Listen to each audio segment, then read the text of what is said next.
Supreme court ने आवारा पशुओं के मसले पर केंद्र और राज्य सरकारों को तंत्र विकसित करने का निर्देश जारी किया है।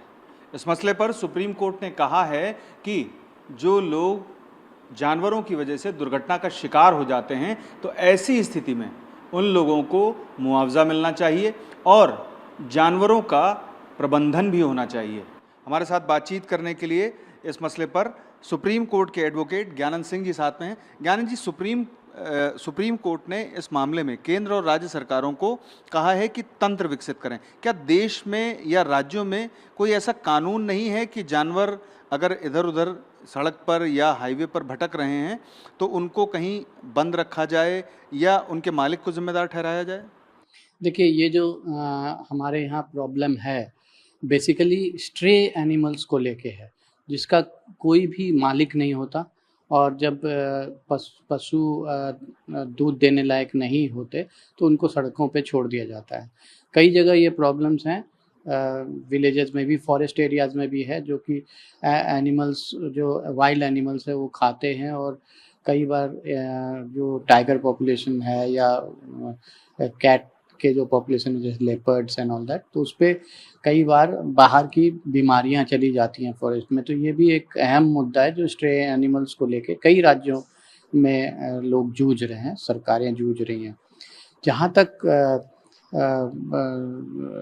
ऐसे प्रोविजंस की बात है, गौशालाएं हैं, कई जगह ऐसे भी पाउंड्स भी हैं जहाँ पे कि अगर एनिमल स्ट्रे हो जाता है तो उनको वहाँ पे रखा जाता है। अगर मालिक हैं तो उनको फाइन करने का भी प्रावधान है।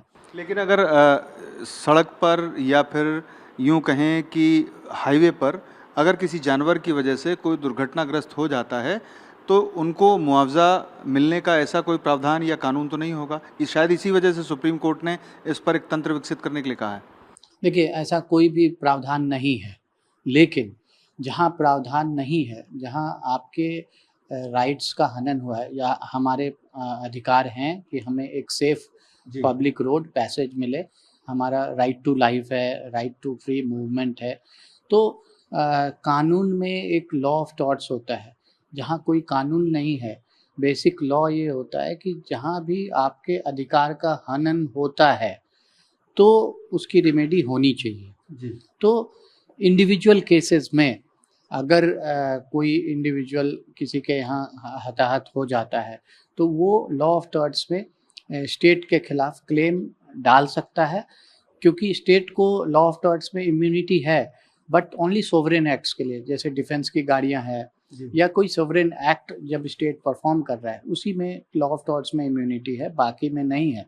लेकिन इंडिविजुअल्स जब खुद घर में किसी को कुछ हो जाता है तो कितने लोग केस लड़के पैसा लेंगे। तो जो सुप्रीम कोर्ट ने कहा है, बहुत अहम बात कही है, इससे मौलिक अधिकार ही हमारा और स्ट्रेंथन होगा। राइट टू लाइफ और मूवमेंट, ये जो है मौलिक अधिकार है और सरकार का काम है कि ये इंश्योर करना।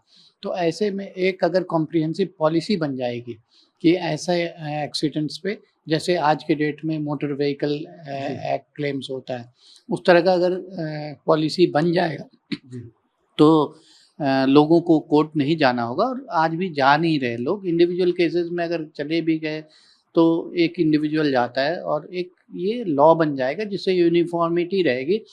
और साथ साथ जो म्यूनिसिपल बॉडीज़ हैं वो स्टैट्यूटरी ड्यूटी भी परफॉर्म करेगी। कल को अगर किसी स्ट्रेच में ऐसे एक्सीडेंट्स ज़्यादा होते हैं तो राज्य सरकारों को या जो भी सरकार है उसको कॉम्पेंसेशन देना होगा। ऐसी स्थिति में वो जो स्टैट्यूटरी ड्यूटी है जिनकी, जैसे अगर म्यूनिसिपल एरिया है तो वो अगर काम नहीं कर रही है तो सरकार कॉम्पेंसेशन के बाद उन पे एक्शन ले सकती है।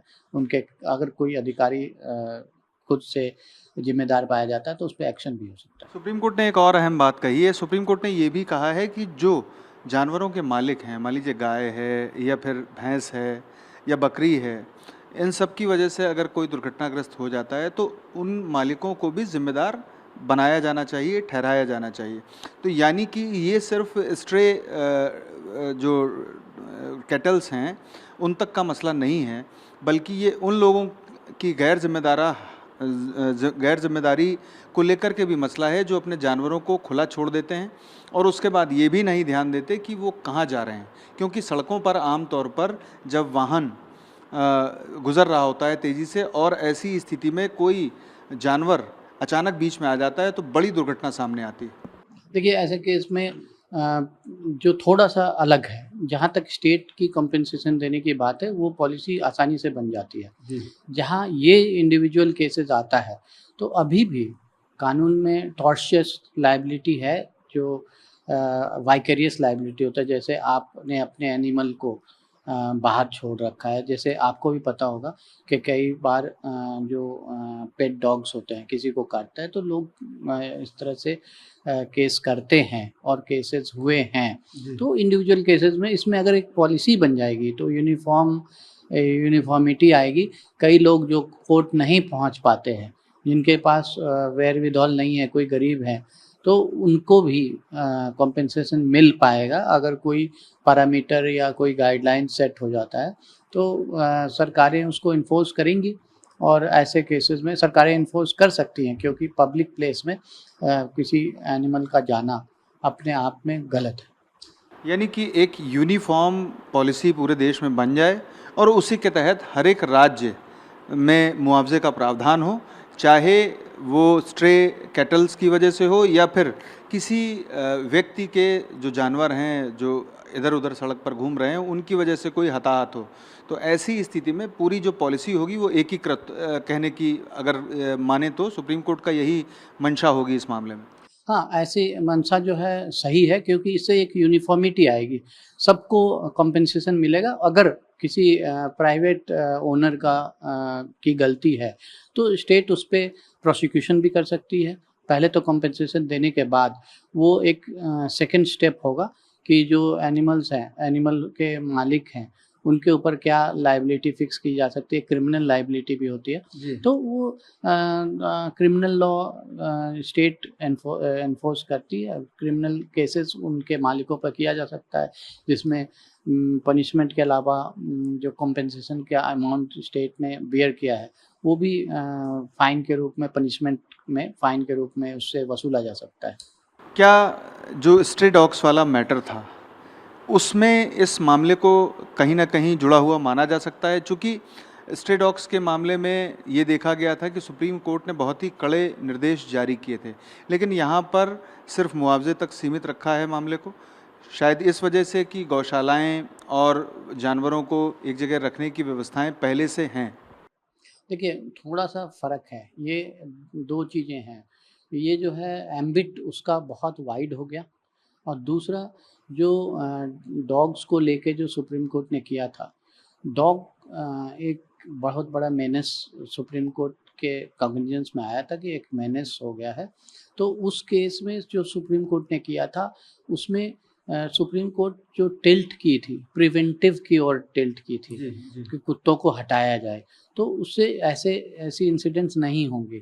यहाँ पे कॉम्पेंसेटरी रिजिम की तरफ हम बढ़ रहे हैं कि आप हटा नहीं सकते ओवरनाइट, क्योंकि कई बार अभी आपने जो बताया, कई बार उसके मालिक भी हो सकते हैं जिन्होंने खोल दिया। तो आप किसी के घर से ये नहीं बोल सकते कि आप अगर हाईवे के बगल में रह रहे हैं तो आप गाय नहीं पालेंगे, भैंस नहीं पालेंगे, हाँ, पशु नहीं रखेंगे, ये नहीं कर सकते। तो ऐसे केसेस में हम कॉम्पेंसेटरी रिजिम की तरफ उधर सुप्रीम कोर्ट ने ध्यान दिया है। एक अंतिम सवाल आपसे पूछना चाहूँगा कि जो सड़क जंगल के बीच से गुजरती है, वहाँ पर अगर कोई जानवर आता है, भले ही वो स्ट्रे हो और या फिर किसी का पालतू हो, तो ऐसी स्थिति में केस की मतलब जो अवधारणा होगी वो कैसे तय होगी, ये आखिर चूँकि हमेशा बड़ा सवाल रहेगा। बहुत सारे ऐसे स्ट्रेच हैं देश में जहाँ पर जो जंगली जानवर हैं उनकी वजह से भी लोग घायल होते हैं, वहाँ पर क्या स्टेट को ही मुआवजे देने का प्रावधान होगा? यही सुप्रीम कोर्ट की मंशा है इस मामले में। जंगल जो है वो केस अलग होगा। आप अगर सड़क के किनारे प्लांटेशन है, वो अलग इशू है। जो जंगल है उसमें पहला अधिकार जानवरों का है। जंगल के बीच से अगर कोई सड़क गई है तो सुप्रीम कोर्ट के परमिशन से जाता है।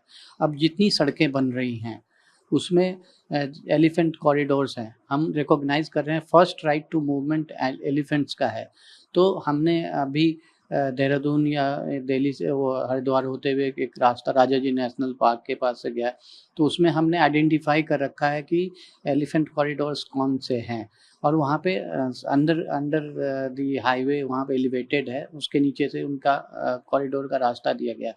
क्योंकि जानवर के जो मूवमेंट होते हैं वो generally most of the animals otherwise जो कार्निवोरस होते हैं वो तो हंटिंग के लिए कुछ भी कर लेते हैं, लेकिन ज़्यादातर जो मूवमेंट्स होते हैं वो एक फिक्स्ड पाथ में होता है। आपको भी पता है एलिफेंट कॉरिडोर, लोग इसके बारे में जानते हैं, पर बाकी कई एनिमल्स ऐसे मूव करते हैं। तो फर्स्ट राइट टू मूवमेंट उनका है। हम वहाँ से कन्वीनियंस के लिए, हमारे कन्वीनियंस के लिए हमने वहाँ से रास्ता बना रखा है, तो उसमें रिस्पॉन्सिबिलिटी हमारी है, ना कि एनिमल्स की।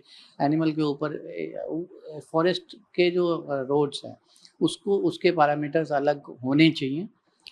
एनिमल्स को लेके जो एक्सीडेंट होता है उसमें कंपनसेशन जो इस तरह से इस रिजीम में नहीं आना चाहिए, क्योंकि वहाँ पे वो स्ट्रे नहीं है, उन्हीं के टेरिटरी में आप जा रहे हैं, तो आपको कॉशन बरतना है। हमसे बात करने के लिए बहुत बहुत शुक्रिया। तो आपने सुना सुप्रीम कोर्ट के एडवोकेट ज्ञानंद सिंह जी को, जिन्होंने हमें बताया कि किस तरीके से एक यूनिफॉर्म पॉलिसी तैयार की जा सकती है, जो सुप्रीम कोर्ट ने इस मामले में केंद्र और राज्य सरकारों से कहा है। लेकिन देखना ये है कि केंद्र सरकार और राज्य सरकारें इस मामले पर कितनी तेज़ी दिखाती हैं, चूँकि कई राज्यों में नीतियाँ तो हैं लेकिन उन्हें सही तरीके से लागू तक नहीं किया गया। पीयूष पांडे, TV9 भारतवर्ष, नई दिल्ली।